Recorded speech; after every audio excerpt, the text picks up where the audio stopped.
We will start, though, with Arsenal. It is top against third, live on Sky Sports tomorrow evening as Arsenal take on Aston Villa at Villa Park. Let's speak to our reporter Gary Cottrell, who has been chatting to Mikel Arteta this morning. He will not, though, Gary, be in the dugout at Villa Park tomorrow because of a yellow card for his celebrations against Luton on Tuesday. So how will Mikel Arteta reflect on that?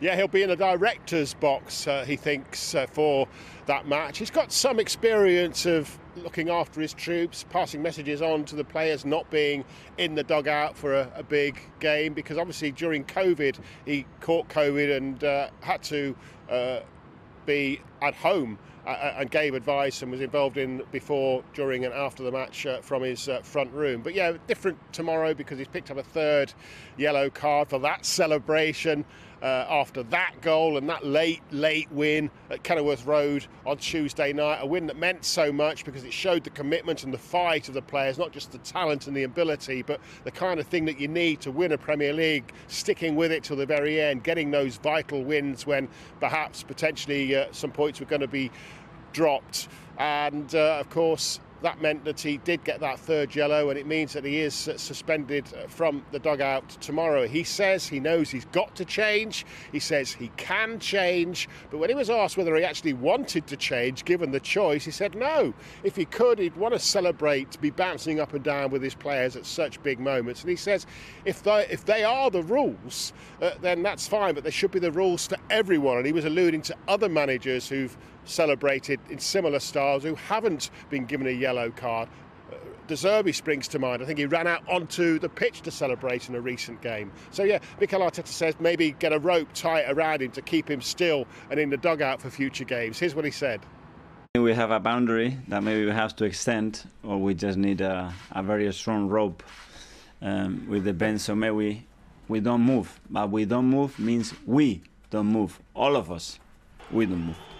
I don't know how to stop it. It was a really emotional moment. You have everybody bouncing around and you lose sense of where you are, the space that you have to be in. And yeah, it was unfortunate because now I cannot be next to my team on the touchline, but it's a decision that they make. If you look strictly at the rules, yes, we cannot do that, you know. That I think the context is different, and then the we, I think it's very important within that context. Do you want to stop celebrating like that? That's a great question. If I was given the opportunity, no, I would like to be there with my players because we work closely every single day to achieve what we want, which is to win the games in whatever manner. And when you get those moments in sport, you should be able to do that. But I understand as well that there are certain boundaries and you have to respect that you are in away ground. But if I was given the chance, it's a good question. I would be there, jumping. Well, Gary, we've seen the good from that win over Luton, the late goal from Declan Rice. But what about the bad? More errors from David Raya. Do you think that Mikel Arteta is going to stick with his goalkeeper?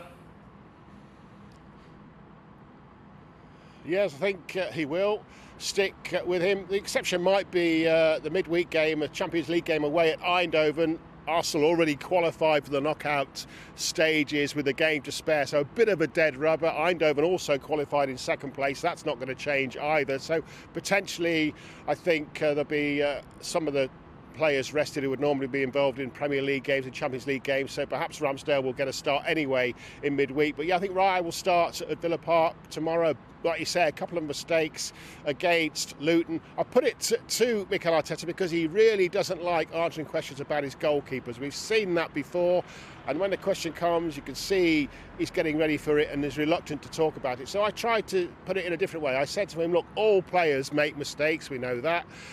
Goalkeepers make mistakes, but when goalkeepers make mistakes, it's in the spotlight more than any other players. And with Raya, because of all the debate surrounding his place at the moment as your number one goalkeeper and that rivalry with Ramsdale, the spotlight's on him even more. And has that affected him? This is how he answered.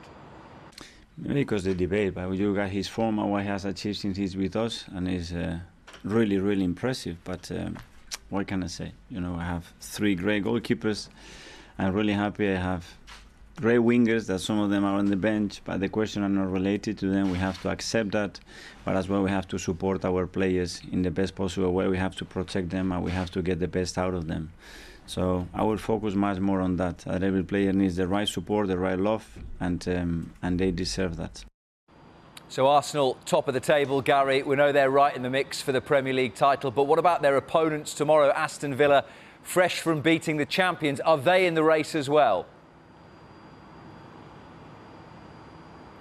Well, Mikel Arteta says it's a very competitive title race, more so than last season. It is competitive at the moment and it will stay competitive until the very last day. So he clearly thinks Aston Villa are in the title race. Of course, they've got that amazing home record in the Premier League, haven't they? 14 wins on the bounce at Villa Park. The last time they didn't win was against Arsenal back in February, 10 months ago. Arsenal won 4-2. Mikel Arteta praised Unai Emery, a coach he knows very well from the same corner of Spain as him. Of course, he praised Aston Villa tactically. He praised their spirit and integrity, particularly in front of that home crowd.